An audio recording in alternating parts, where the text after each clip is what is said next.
11:12. இதோ உன்மேல் எரிச்சலாய் இருக்கிற யாவரும் வெட்கி லட்சை அடைவார்கள். உன்னோடு வழக்காடுகிறவர்கள் நாசமாகி ஒன்றுமில்லாமற் போவார்கள். உன்னோடு போராடினவர்களை தேடியும் காணாதிருப்பாய். உன்னோடு யுத்தம் பண்ணின மனுஷர் ஒன்றுமில்லாமல் பொருளாவார்கள். ஹல்லேலூயா. வேதம் தெளிவாய் சொல்கிறது, உன்மேல் எரிச்சலாய் இருக்கிற யாவரும் வெட்கி லட்சை அடைவார்கள். உன்னோடு வழக்காளர்கள் நாசமாகி ஒன்றுமில்லாமற் போவார்கள். ஹல்லேலூயா.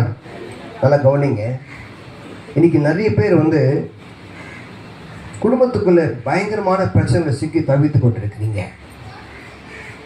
நீங்க 4 காசு சம்பாதிச்சா ஒரு நல்ல ஆடைகளை உடுத்தினா உங்களுக்கு விரோதமாக இருக்கிறவங்களுக்கு பிடிக்காது. ஐயோ என்ன மாதிரி ட்ரெஸ் பண்ணுறா, வேலைக்கு போகிறா, சம்பாதிக்கிறான்னு ஆட்டம் அப்படின்னு சொல்லி எரிச்சல் நிறைய பேர் இருக்கிறாங்க.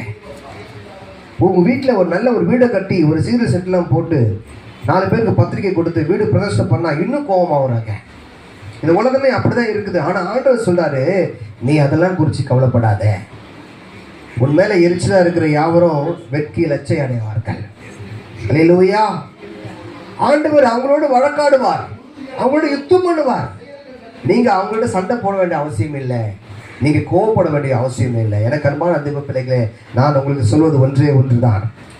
நீங்கள் நன்றாய் வாழ்ந்தாலும் இந்த உலகம் உங்களை குறை சொல்லும். நீங்கள் நன்றாய் வாழவிட்டாலும் இந்த உலகம் உங்களை குறை சொல்லும்.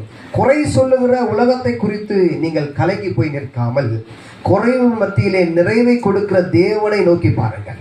அல்லேலூயா. குறைவுகளை நீக்கி நிறைவை கொடுக்கிற தேவன், ஆசீர்வாதத்தை கொடுக்கிற தேவன், கிருபையை கொடுக்கிற தேவன், சமாதானத்தை கொடுக்கிற தேவன், இந்த தேவனை நோக்கி பாருங்கள். கர்த்தர் உங்களையும் உங்கள் குடும்பத்தையும் ஆசீர்வதிப்பாராக. ஆமென்.